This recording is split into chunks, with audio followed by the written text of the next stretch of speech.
नमस्कार. आज आपण एका खास प्रवासावर निघणार आहोत. हा प्रवास आपल्याला पर्यटनाच्या अगदी मुळाशी घेऊन जाईल. चला तर मग जाणून घेऊया पर्यटनाचा हा रंजक इतिहास. पण सुरुवात करूया एका अगदी मूलभूत प्रश्नाने.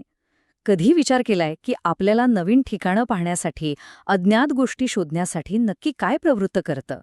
खरं तर ही जी भटकंतीची आवड आहे ना, ती काही आजची नाहीये. ती अगदी मानवाच्या इतिहासाइतकीच जुनी आहे. आजच्यासारख्या पॅकेज टूर वगैरे नव्हत्या तेव्हा लोक का प्रवास करायचे? तर कारणं खूप वेगळी होती. म्हणजे काही जण धार्मिक तीर्थयात्रेला जायचे, काही जण स्थानिक जत्रांमध्ये सहभागी व्हायचे, तर कुणाला दूर जाऊन शिक्षण घ्यायचं असायचं किंवा व्यापार करायचा असायचा. श्रद्धा, व्यापार आणि ज्ञानाची तहान हीच होती त्यामागची मुख्य प्रेरणा. अगदी गौतम बुद्धांसारख्या महान विचारवंतांनी सुद्धा लोकांना ज्ञान देण्यासाठी, त्यांना शिकवण्यासाठी खूप प्रवास केला. त्यांच्यासाठी तर प्रवास हाच ज्ञानाचा एक मार्ग होता. चला, आता अशा काही धाडसी प्रवाशांना भेटूया, ज्यांनी अक्षरशः जगाचा नकाशाच बदलला आणि भविष्यातल्या पर्यटकांसाठी एक नवा मार्ग खुला केला. यात बघा, 12व्या शतकात बेंजामिन ऑफ टुडेला होता, 13व्या शतकात आला मार्को पोलो आणि मग 14व्या शतकात इब्न बतुता. या सगळ्या प्रवाशांनी आपापल्या सफरींमधून जगाला एकमेकांच्या खूप जवळ आणलं. यातल्या मार्को पोलोची गोष्ट तर फारच भारी आहे. या इटालियन प्रवाशाने चीनमध्ये तब्बल 17 वर्ष काढली आणि तिथल्या संस्कृतीची, निसर्गाची आणि व्यापाराची ओळख संपूर्ण युरोपला करून दिली. एक प्रकारे तो पूर्वेला पश्चिमेसोबत जोडणारा पूलच ठरला. आणि मग येतो 14व्या शतकातला इब्न बतुता. ह्या माणसाचा तर एकच फंडा होता. काय माहितीये? एकाच रस्त्याने दोनदा प्रवास करायचा नाही. विचार करा, ह्याच एका नियमामुळं त्याने तब्बल 30 वर्षात जवळजवळ संपूर्ण इस्लामिक जग फिरून काढलं. कमाल आहे. याच धाडसी प्रवाशाने घालून दिलेल्या पायावर पुढे जाऊन आधुनिक पर्यटनाची इमारत उभी राहिली. ही गोष्ट आहे 19व्या शतकाच्या उत्तरार्धातली.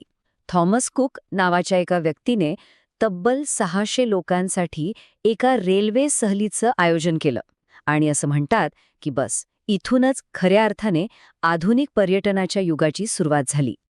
आणि मग काय, प्रवास हळूहळू सोपा होत गेला आणि पर्यटन नावाच्या एका मोठ्या उद्योगाचा जन्म झाला. म्हणजे विशिष्ट हेतूने दूरच्या ठिकाणी प्रवास करणं. या नव्या युगात प्रवासाची कारणं फक्त व्यापार किंवा धर्मापुरती मर्यादित राहिली नाहीत, तर लोकांना प्रवास करण्यासाठी असंख्य नवीन कारणं मिळाली. उदाहरणार्थ, काही जण घारापुरी लेण्यांसारखी प्राचीन अद्भुत ठिकाणं पाहण्यासाठी प्रवास करू लागले. यालाच आपण ऐतिहासिक पर्यटन म्हणतो. तर काहींना कास पठारासारख्या ठिकाणांचं ऋतूनुसार बदलणारं सौंदर्य अनुभवायचं होतं. याला भौगोलिक पर्यटन म्हणता येईल. आणि उत्तराखंडमधली व्हॅली ऑफ फ्लॉवर्स म्हणजेच फुलांची दरी, आहाहा, अशी ठिकाणं तर निसर्ग पर्यटनाची मुख्य आकर्षणं बनली. आज तर पर्यटनाची कितीतरी रूपं आहेत. आरोग्य, खेळ, शेती, संस्कृती आणि अगदी विज्ञान अशा वेगवेगळ्या क्षेत्रामध्ये पर्यटनाच्या नवनवीन संधी निर्माण झाल्या आहेत. पण हे फिरण्याचं स्वातंत्र्य मिळतं तेव्हा त्यासोबत एक मोठी जबाबदारीसुद्धा येते, आणि ती म्हणजे आपल्या ऐतिहासिक वारशाचं संरक्षण करण्याची.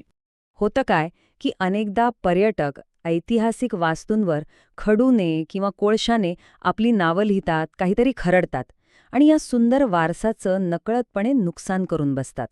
म्हणूनच एक जबाबदार पर्यटक म्हणून प्रत्येकाने 2 गोष्टी मनाशी पक्क्या ठरवायला हव्यात.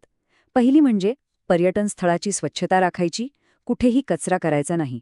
आणि दुसरी, कोणत्याही ऐतिहासिक वास्तूचं नुकसान करायचं नाही, तिचं विद्रुपीकरण करायचं नाही. हा आपलाच वारसा आहे, नाही का? बरं, पर्यटन म्हणजे फक्त फिरणं आणि सांस्कृतिक देवाणघेवाण नाहीये. ते स्थानिक अर्थव्यवस्थेसाठी एक शक्तिशाली इंजिनसारखं काम करतं. उदाहरणार्थ, हेरिटेज वॉकसारखे उपक्रम. इथे इतिहासाला आधुनिक संधींशी जोडलं जातं, ज्यामुळे लोकांना रोजगार मिळतो. महाबळेश्वरसारख्या पर्यटन स्थळांचा विचार करा.